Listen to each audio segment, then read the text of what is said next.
Jets have a pair of new coordinators in Frank Reich on the offensive side of the ball, Brian Duker on the defensive side of the ball. We're going to talk about the staff changes under Aaron Glenn with Greens coming up next. And we'll also have a parting shot on the Super Bowl. We'll beat anybody in the world, and I think we're going to win next Sunday. It's picked off. Aaron Glenn. Jumbled and caught. Jumbo Elliott. One-handed catch. Chris back gets running room. It's Revis. Can't wait.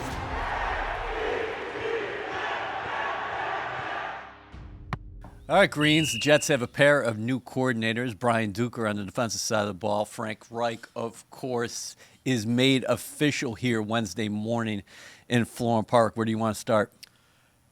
I feel like we should start with the Reich news because it feels a little hotter off the press than the Duker news. Yes. Are you good with that? Yeah, I'm totally good with it. So, Reich, a lot of experience, obviously played in the National Football League for 14 seasons. I think former Bills GM Bill Polian once said of him, greatest backup quarterback in the history of the league. And then he started his coaching career in the National Football League with the Colts as an intern. He worked his way up there. In fact, worked with Peyton Manning. One of Peyton Manning's greatest years in the National Football League, Reich was the quarterback's coach there with the Colts. Got some coordinator experience, we know, with the Chargers as well. And then in Philadelphia, they win the Super Bowl. Yep. He did a lot of really nice job with Carson Wentz. And then Wentz goes down, gets hurt. Nick Foles, of course, wins the Super Bowl. He goes back to Indianapolis as the head coach. They make the postseason twice. I believe his record there in the regular season was 33-1. He had the 1 year there in Carolina. And most recently was the interim head coach for Andrew Luck at Stanford. And 30 years ago, when he was with the Jets in '96 as a quarterback, he was teammates with the head coach of the New York Jets, Aaron Glenn, which is a cool little story. I actually have the 1996 media guide if we wanted to read the bios of Frank Reich and Aaron Glenn, little artifact on the official pod. Well, the other thing about Reich is that he was actually born in Freeport. That's Long Island, of course. And then you mentioned that he was teammates of Glenn in '96. That's where he saw his most extensive action in the National Football League, setting career highs. I think he passed for more than 2,000 yards. He had 15 touchdown passes. Yeah, I think when you look at the hire, obviously, what stands out is the resume and the experience he has, which was something that, no disrespect to Tanner Engstrand. He was a new coordinator. First time he was calling plays with the team. And, with Frank Reich, he has experience as a head coach. He has experience as an offensive coordinator. To your point, he won a Super Bowl with the Eagles. He actually won a Super Bowl, as an intern with the Colts when he was there in 2006 and 2007. So he has experience at all the different levels of football, and he played quarterback. So, when you look at the Jets, I think, and you look at what Aaron Glenn wants, we talked about it off air when you looked at the resumes of Darrell Bevell, Greg Roman, and Frank Reich, who were the three candidates that interviewed in person for the job. They all came with experience. Reich had the most experience, and that ends up being the direction that AG wants to go. Yeah, it's interesting. It's a flip here for Aaron Glenn because when he started here last January, he goes with the experienced defensive coordinator with former head coaching experience in Steve Wilkes. And then on the other side of the spectrum, he hires Engstrand, who was a passing game coordinator in Detroit, so he calls plays for the first time in the National Football League. Whereas in year two now, you have Glenn going, like you mentioned, taking Reich, who has a lot of previous experience, both as a coordinator and a head coach on the offensive side, and he goes with the young guy in Duker, a guy who he has a lot of experience with from their days in Detroit and going back to all the way, I should say, going back to Cleveland. Now, we'll get to the defensive side of the ball here in a couple moments because we have to talk about a lot of people thinking that the potential is Aaron Glenn might take over defensive play calling. But let's stay with Reich. Okay. I'm interested just to hear what Frank Reich has to say. I think from an outsider's perspective at the Stanford situation, it's just kind of a unique situation where how many coaches sign up to be like an interim head coach for a full season?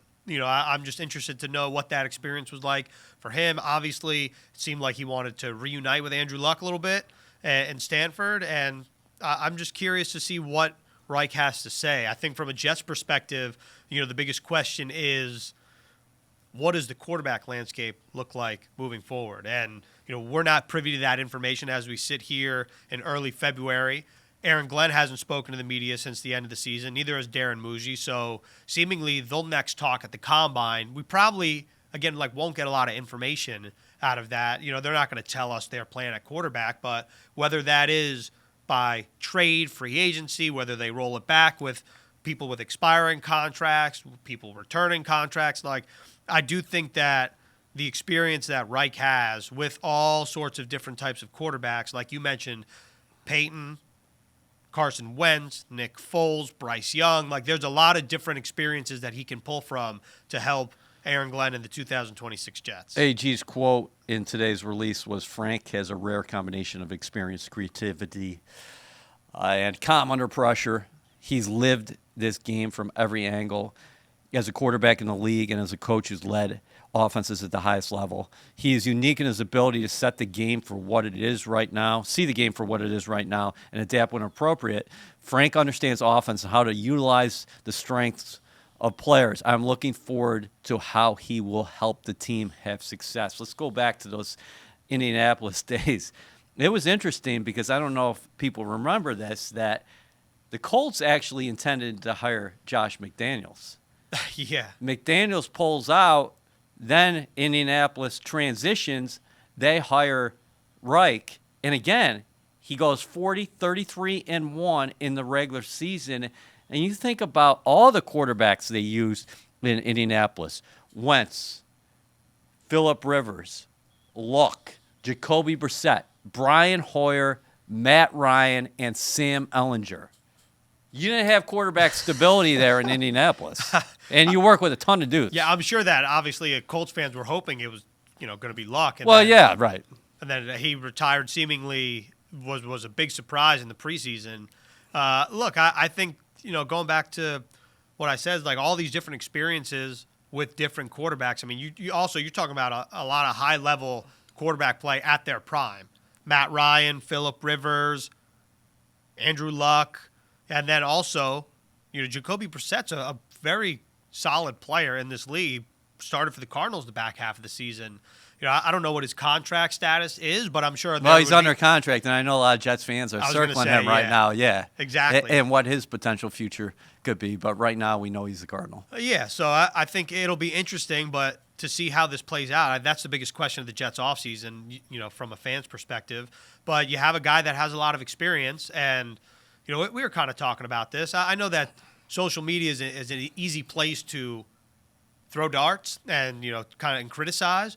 But, the Jets now have a ton of experience at the OC position, which, I'm not saying that Tanner Engstrand's lack of experience calling plays or in that role was the reason the Jets offense wasn't performing at a high level. But if you want to make a change at the position, it's a total, what would you say, total 180? Because 360 would just be right where you keep. Yeah, you'll be at the same spot, I think. Yeah, okay. So a total 180. So 2009 quarterback coach in Indianapolis, Manning claims the MVP. He throws for 4,500 yards, 33 touchdowns, completing nearly 69% of his passes.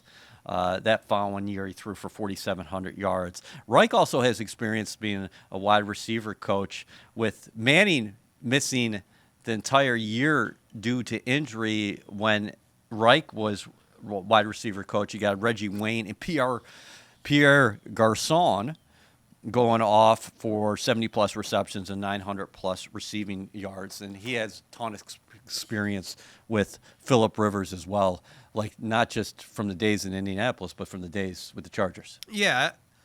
Again, I think when you look at the move, also, fun fact, I don't know if people know this, he was a backup and a roommate of Boomer at Maryland, Esiason. Well, yeah. So that's another, doesn't have anything to do with the 26 Jets, but it's a little minor Jets connection, along with the Aaron Glenn teammate being a teammate of Boomer at Maryland.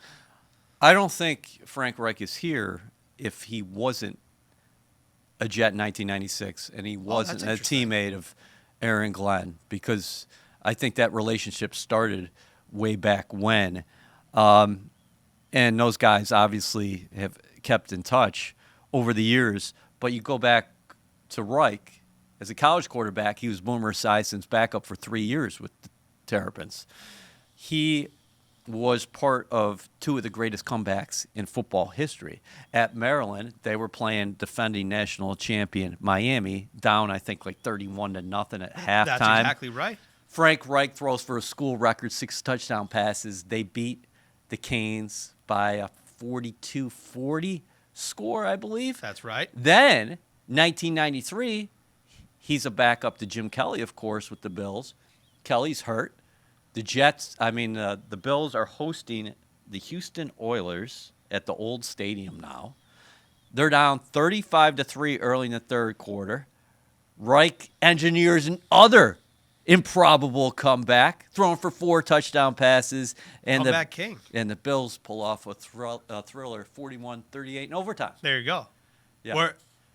That was 93? Yep. You were in Orchard. Were you in Orchard I was Park in then? Orchard Park, yes. I was a high school senior. Okay. Well, I was a junior, actually. Electric times.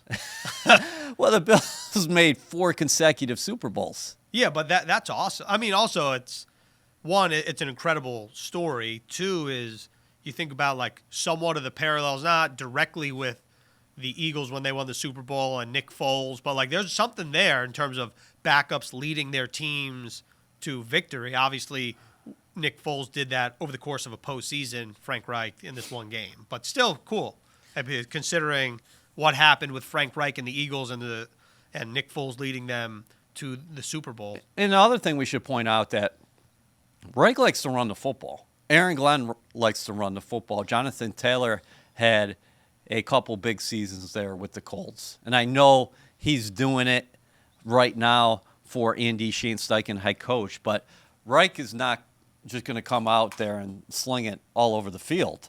I mean, the Jets are going to still want to control that line of scrimmage, run the football. We'll have to see what happens with Breece Hall. We can talk about some offensive free agents maybe coming up, but he is an expiring contract coming off his first 1,000-yard season in the National Football League. But you think about Reich in his past, a lot of West Coast principles with that passing game. Yeah, again, I think what Glenn said in the quote where he says like he adapts the scheme to his player strengths, we'll see what the roster looks like in a couple months, or really like a month plus. I know that there's a month or so between the first wave of free agency and the draft, but the free agency always crystallizes what happens in the draft. And not to look too far ahead, but the draft is a wide receiver heavy class. So if the Jets want to add some pieces there, again, to your point, we'll see what happens with Breece Hall. Speaking of Indianapolis Colts, Alec Pierce is scheduled to be a coveted free agent for all 32 NFL teams, including the Indianapolis Colts, considering the year he just had. So the Jets will have options to add to the offensive arsenal for Frank Reich to play around with. And, you know, even though his scheme might have looked like something in Indianapolis or Carolina, it sure seems like Glenn really appreciates that Reich is able to adapt his scheme to his player strengths. Yeah, we don't know exactly what happened in Carolina. But again, most recently was at Stanford, and that talks about the respect this guy commands because Luck, from his experiences in Indianapolis, said, hey, listen, I'm taking over the GM duties here at Stanford. I want you to be my head coach. Reich comes on board and takes over. And again, I know a lot of people, there were reports out there, and we'll hear from Reich in the future, that people were talking about potentially he could retire.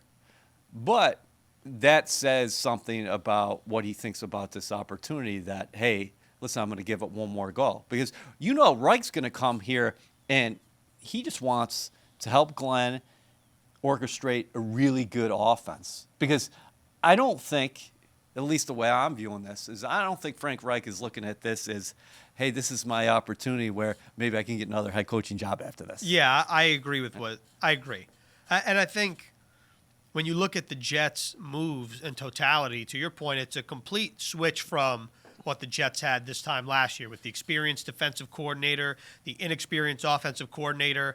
And I think, again, one of the bigger questions when you look at the landscape, and you brought it up, is will Aaron Glenn call the defense or will it be Brian Duker, the new defensive coordinator? And I think that when you kind of go through the exercise, there is a world where if you're Aaron Glenn and you're saying, you know what, I am going to call the defense, that's my plan, and we don't know. He hasn't said that, and we'll see what he says at the Combine.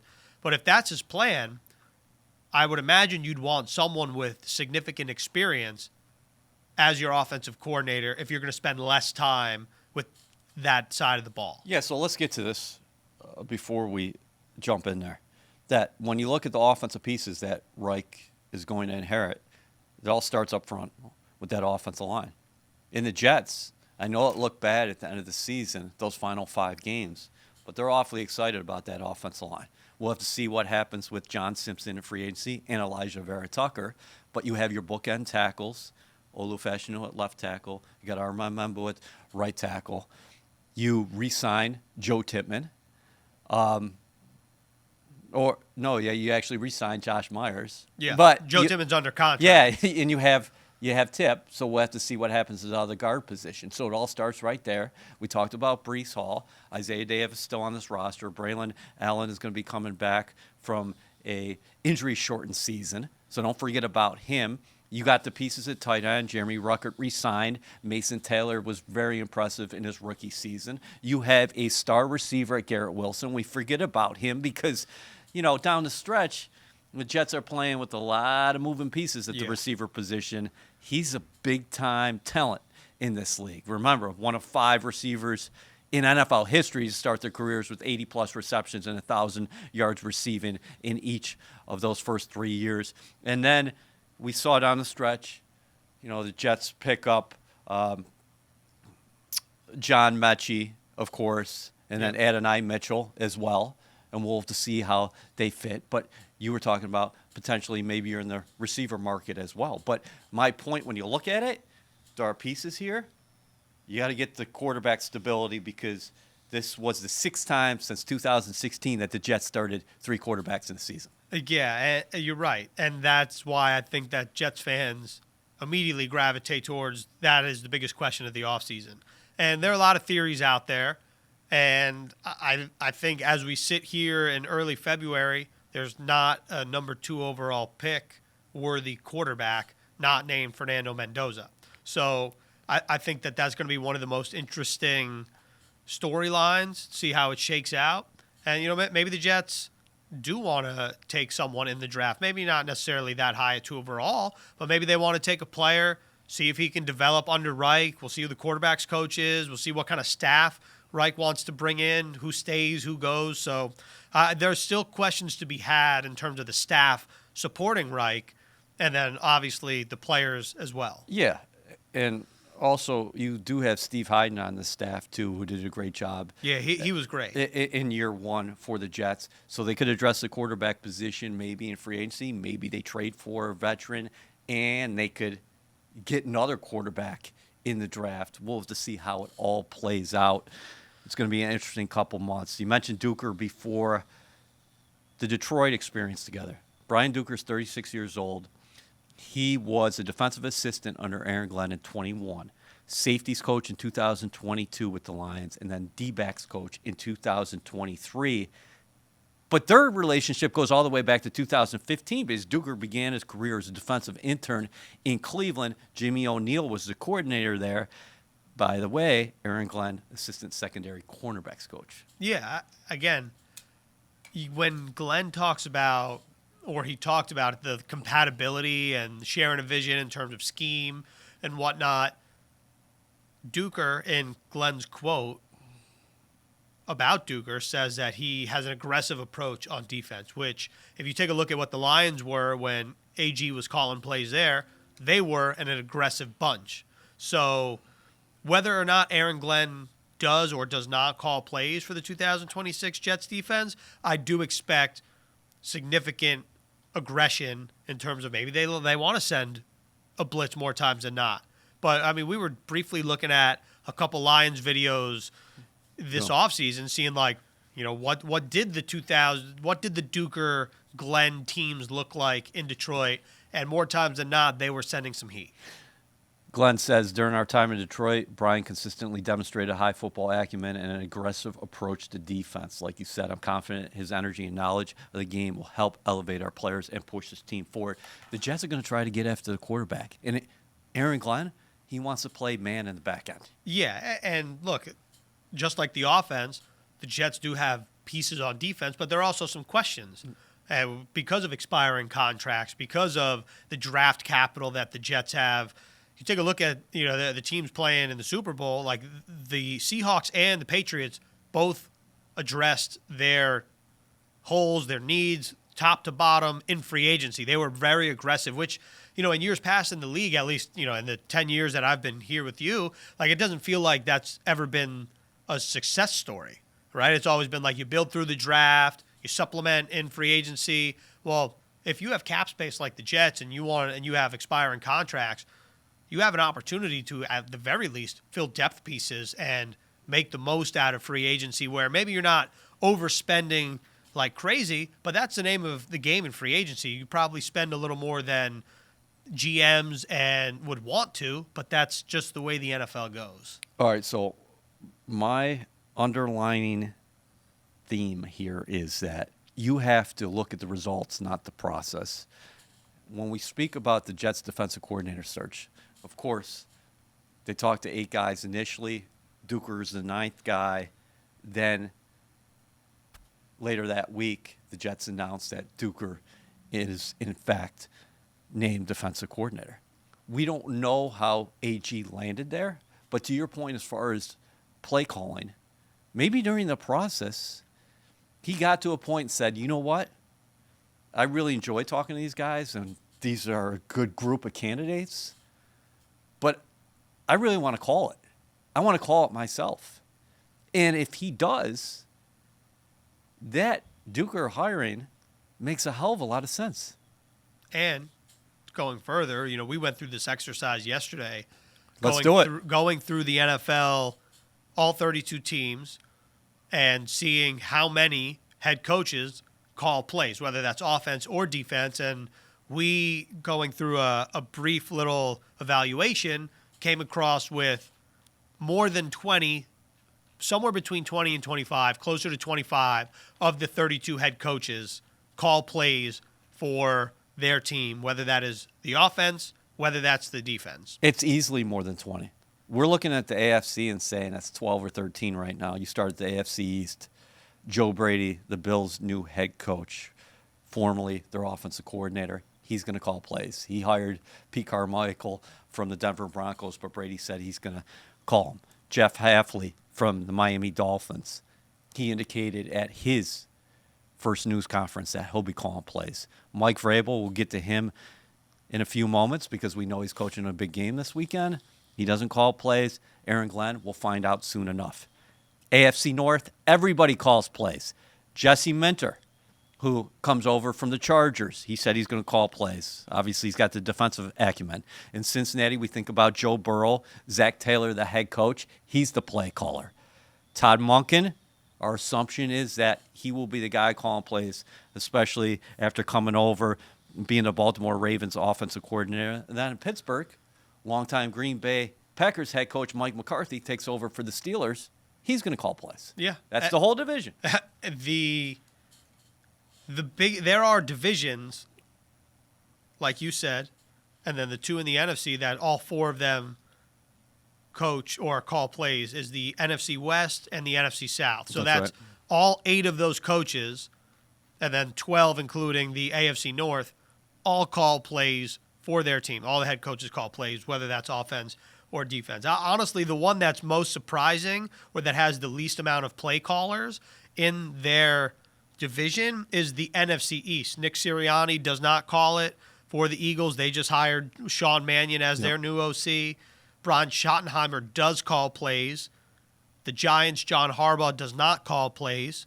And then Washington, Dan Quinn just hired a new defensive coordinator. It feels like it's up in the air whether or not Quinn will or will not call Durante plays. Jones. So it might be only Shoddy calling plays, but you brought up Only Shoddy's calling the shots. Yeah, but you brought up the other examples. We look at the NFC North.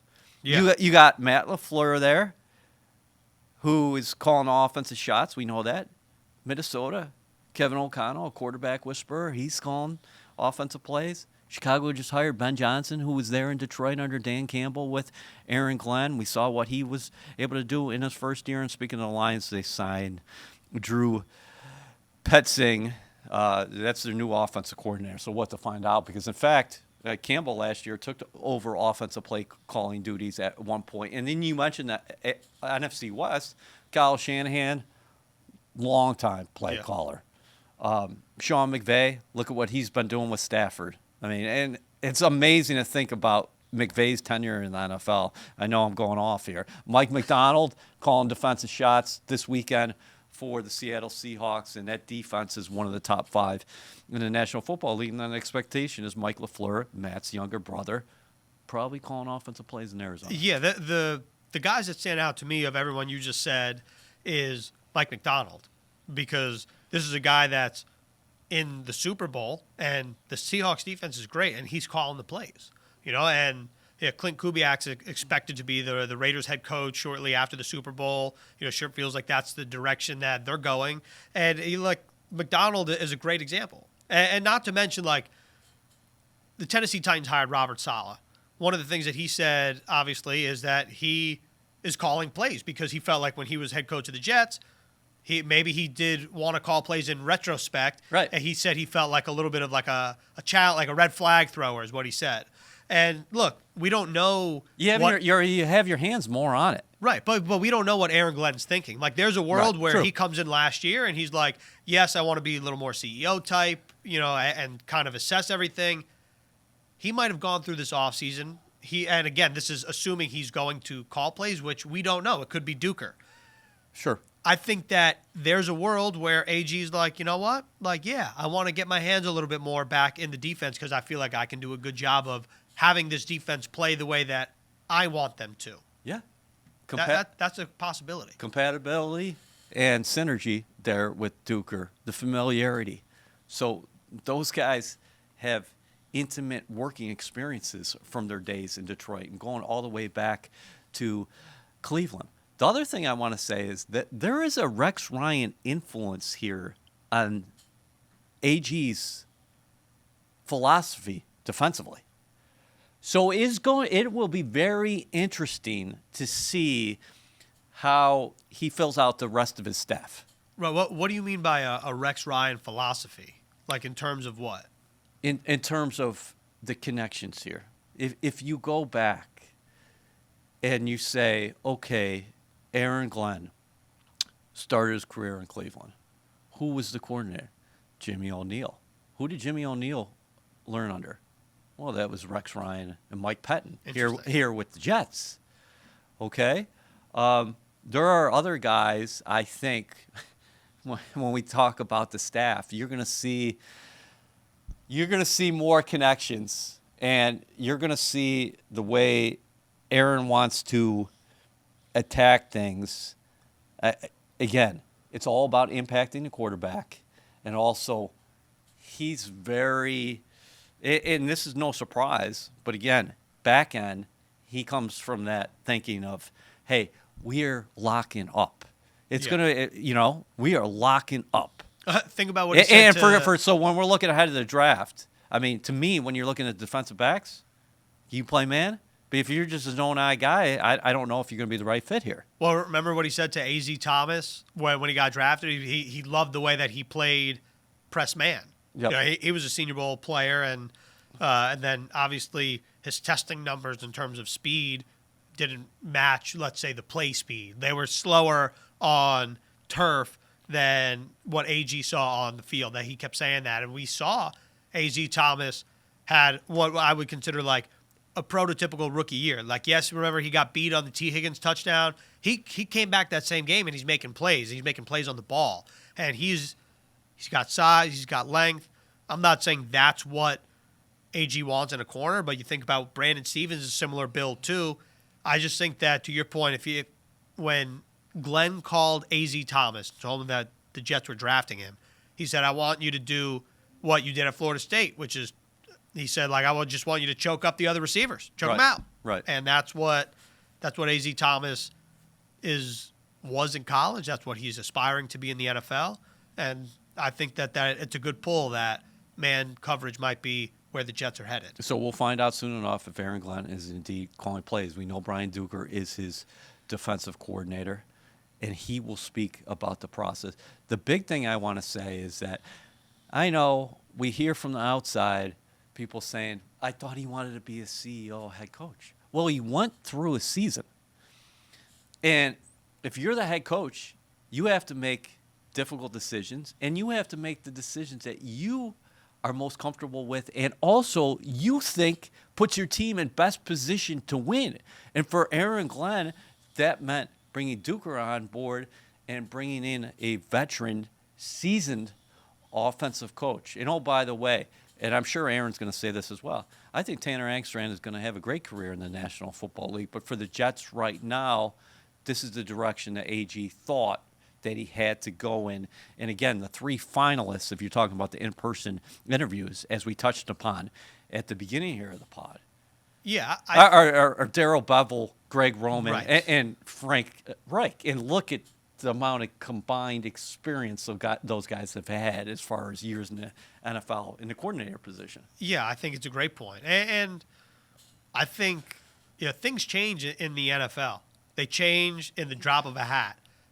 To your point, if AG or any coach for that matter is thinking, this is what I want to do, they have all of the power to them to change that whenever. So if that is the case for AG and he's like, I wanted to be the CEO, I got a year, and I decided it was best for the team, the organization, for me, for whomever, he has the right to do so if that's the direction that he wants to go in terms of calling plays. Well, he owes it to himself. He owes it to the organization, to be honest with you. I mean, if he thinks that's the best way to go, that's the way you have to go. Yeah, and look, I think that a lot of people are interested to hear what he has to say. 100%. And so I think that realistically the next time he speaks is later this month, like at the end of the month in Indianapolis, you would imagine, at the Combine. And I think that, of course, naturally, people are going to have questions. I think he's going to be quite straightforward about it. Yeah, I think he's going to answer them straight up. I don't think he's going to beat around the bush. Yeah.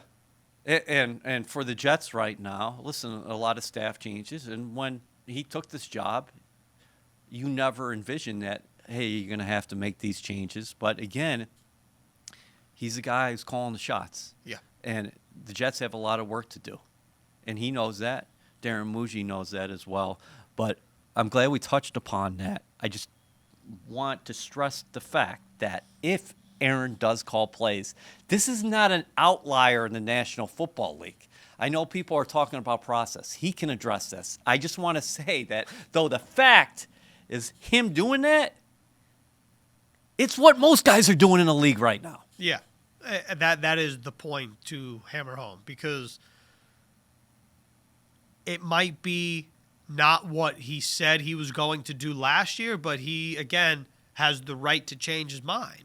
And I feel like, maybe this is just me reading into Twitter, X, the comments a little too much, or like the Jets Twitter is like, no one seemed like this is the guy that we need to get at defensive coordinator. Obviously, I think fans were excited at the potential opportunity to have Jim Leonard call plays or come back at least to the Jets, considering he was part of the AFC Championship teams. But, other than that, I didn't feel like Jets fans were like, this is really like an intriguing option. And so I think that you touched on this. Wherever the Jets land, like if AG does call plays and it ends up being AG calling plays on the defense and Reich on the offense, you might ultimately land in a better spot than, even though that the process was a little bit of a winding road compared to what a normal process looks like. Right. You No, ended nobody. up in a good spot. By the way, if you're successful, nobody's going to remember that. Nobody's going to be like, I don't remember 25. And like, I'm not making this comparison because it's unfair. 26, excuse me. But just remember that after Dan Campbell's first year in Detroit, they got rid of an offensive coordinator. Of course, that ends up being Ben Johnson, which is why it's unfair, because Ben Johnson goes on to be one of the most creative minds in football, and that was someone who had never called plays before. But just considering the success the Lions have had, no one's like, oh, my God, I can't believe that you fired that that's guy. That's a really good point, because you talked about Mike McDonald before. They went 10-7 after the first year. He parted ways with Ryan Grubb, and he brought in a new offensive coordinator there in Clint Kubiak. Now Clint Kubiak, of course, is expected, as you told me yesterday, to be the next Las Vegas Raiders head coach. And he might be working with Fernando Mendoza next year. Yeah, and also you think about, like, the Seahawks specifically, when they traded Geno and then they signed Sam, I feel like no one was parading saying how much of a slam dunk it was, how good Sam Darnold would end up becoming this season. Obviously, he had a fantastic year in Minnesota, but the way his career in Minnesota ended was not one to be like, oh, that's for sure the guy, and it ends up being a great move. So I just think that there's a lot of questions, and rightly so. Every year, that's what we do. We're like, we have the information given to us. You question it, you support it, whatever you want to do, that's fine. Proof will be in the pudding in 6 months or however long it is. All right, final thoughts. Super Bowl. Patriots 4-13 a year ago. Obviously, they flipped that thing really quick under Mike Vrabel. He had the quarterback in place in Drake May, who is either going to finish first or second in NFL MVP voting. You said, rightfully so, they spent quite wisely in free agency addressing a number of needs, and they just found ways to win this year. They'll be facing the Seattle Seahawks team that won the number 1 seed and had a reclamation project at quarterback who really turned his career around, I think we all can say, in Minnesota, and then he followed it up again in Seattle. What a job by Sam Darnold, the former Jets draft pick. Yeah, and I think most Jets fans, all Jets fans are rooting for Sam. Not only for Sam the player, but against the division rival, New England Patriots, understandably so. We were talking about this yesterday. It'll be interesting to see both game plans because Mike Vrabel has experience in the big game as a player. He coached in the AFC Championship. He brought the Titans there. Like, he's been deep in the playoffs multiple times.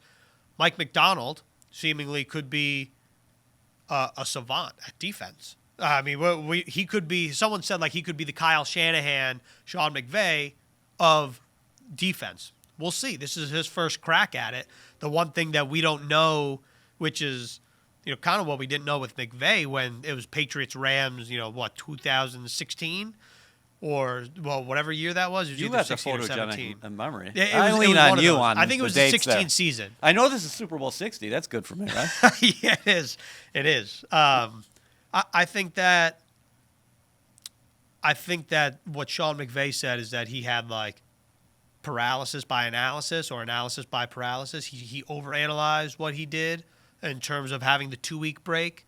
And I think that if you're Mike McDonald, you just got to stick to the script. Seahawks have a great defense. One of the best signings in free agency was DeMarcus Lawrence, moving on from the Cowboys, and he's incredible for the Seahawks. And Leonard Williams is part of that team too. Like, they have a really good defense, and we'll see what happens. I think it'll be an exciting matchup. Maybe not exciting the first 3 quarters, but towards the end of the fourth quarter, that could be fireworks. Man, I'm glad you mentioned Leonard Williams because those dudes invested their time here. They kind of grew up here a little bit when you're talking about Sam and Leonard. And from my perspective, and I know a lot of people in the building, they're still rooting for these guys. And we mentioned Sam before, that, listen, sometimes it's not a straight path. The lesson here is that maybe if Sam doesn't go through all those experiences, he is not where he is today. And I'm talking about the time here with the Jets, the ups and downs. Then he goes to Carolina. He's banged up a little bit, plays a couple years there. Then he finally lands in San Francisco and has such a valuable experience under Shanahan as Brock Purdy's backup quarterback. Then he gets a break there in Minnesota, matched up with KOC, Kevin O'Connell, and his career really takes off. And then finally he signs a free agent contract with the Seattle Seahawks, who, oh, by the way, like you mentioned, have an outstanding defense, have everything starting to come together, who have drafted well, have put pieces around him, have drafted one of the best receivers in the league, Jackson Smith, than Jake Butt. It's crazy. Yeah, and Cooper Kupp, another free agent addition. Right. Rashid Shaheed, Trade train for edition, him. So, listen, there's different ways of building a team, but I will tell you this, that Sam Darnold, bravo, dude, because you stuck with it. A lot of dudes probably wouldn't have stuck with it like he did. And now he's on top. And now he's sitting there facing the Patriots. So, And it could be a really cool, like, Hollywood story. I know people would say, like, oh, like, when's the 30 for 30 coming out? Yeah. But if you did a documentary piece on Sam getting drafted, 20 years old, USC, what he endured, his first couple of years in the league, the ghost game against the Patriots, now having the chance to, like, debunk that. You remember the week after the ghost game, the Jets played the Jaguars. They're playing like Ghostbusters after the Jags won. You're right. They had the Jag mascot like rappel down with like a ghost costume on. Like Sam was like 21, 22 years old at the time. Yeah. So that like to go from that to potentially beating the team, obviously much different looking team, different coach and different quarterback. Everything about the Patriots is different, but to go from that to potentially beating them would be a really cool story. Yeah. I mean, there were moments along the way, too, where you look back and said, this guy, he might have it. We see it. You know, that December where he's shredding the Green Bay Packers through the air. That game against the Houston Texans, I'll never forget it, and things like that. And for whatever reason, it didn't all come together. But again, he improved at every stop. He got different coaching along the way. Infrastructure was set up differently at these various stops. And again, it's all come together for him. And sometimes it doesn't happen overnight. So the next time we're looking at people in the National Football League or elsewhere and saying, that guy can't do it. Hey, and I'm talking more from a fan perspective, because this regime has nothing to do with the previous regime who traded Sam, who drafted Zach Wilson and whatnot and things like that. Because I also think for those guys, if they stuck with Sam, everybody on the outside would have said, well, what are you doing? Oh, well, I mean, that's the truth. And Joe and Robert and those guys, they did a lot of good things here. I mean, that's the truth. Sometimes when it doesn't work, there's a ton of reasons why. So the couple things come to mind, obviously, but before we wrap up. But now you're getting me going. One is, if you're listening to this, and I think a lot of analysts, national analysts do this, is like, oh, like bet the Jets wish that they had a guy like Sam Darnold. Okay, well, let's review the facts, like you said. What GM with the number 2 overall pick, with a chance to reset the contract, with a chance, like everyone talks about how valuable the rookie deal is for the quarterback. Sure. You have a new regime. You have everything there. Like, what GM wouldn't move on from a quarterback who, candidly, did not have great stats? Yes, he did flash moments. I've seen the play people putting out there of the San Francisco 49ers touchdown in 2020 when Sam's rolling left. He uncorks it across his body to Braxton. Perfect throw. Beautiful throw. Jets were down like 30 points at that time in the end of the fourth quarter. That's when that throw happened. Yeah. So as much as Sam is a fantastic human and I'm rooting for him, I just think that if you're a fan, the revisionist history stuff is real. I also don't think that there are fans across all 32 teams, and definitely not Jets fans, who would wait 7 years for a quarterback to have the year that Sam Darnold had with Minnesota. As much as Sam was a good New York Jet, what he stood for, how great of a guy he is. Like, unfortunately, it was time for the Jets to move on. And from a national perspective, if you're saying, oh, well, the Jets should have never moved on from Sam Darnold, I don't know if those people would say that if he had the career or the seasons he had in Carolina and then San Francisco. Like, no analyst is waiting 7 years for the number 3 overall pick to throw for 35 touchdowns, and that seemingly be the big jump. That's all I'm saying. With all that being said, go Seahawks, go Sam Darnold, go USC for Leonard. Oh, USC? We're not going there. For Leonard. Oh. For Sam. Yeah, Big Cat. Listen, in 3 years here, Sammy, 13 and 25 as a starter, 13 and 25, 60% passer, 45 touchdowns, 39 interceptions. Seattle this year, 17 starts, 14 and 3, passes for 4,000 yards, 25 touchdown passes and 14 interceptions. You mentioned last year, off the charts with Minnesota, the 35 touchdowns. I mean, again, those guys have turned out to be great football players, and we're going to be tussling with the Patriots and this version of the Patriots for a long time here at the Jets. And they know they're going to have to beat Vrabel. They're going to have to beat Drake May. And with that being said, go Seahawks this weekend. Go Seahawks.